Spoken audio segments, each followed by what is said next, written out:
Isang masustansyang araw mga kanutrisyon. Ako po si Regional Director Nicolas T. Capulong ng DepEd Mimaropa Region at Chair ng Mimaropa Regional Nutrition Committee. Binabati ko ang National Nutrition Council sa matagumpay na launching ng Regional Plan of Action for Nutrition 2024-2028. Asahan ninyo ang buong pusong suporta mula sa aming ahensya sa pagpapatupad ng mga programang nakaayon sa PPAN at RPAN upang mabigyang solusyon ang iba't ibang suliraning pangnutrisyon ng ating bansa.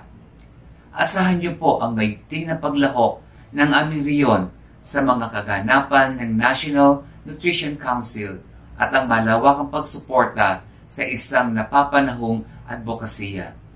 Muli, ang aming suporta sa PPAN at RPAN dahil sa PPAN, sama-sama sa nutrisyong sapat para sa lahat.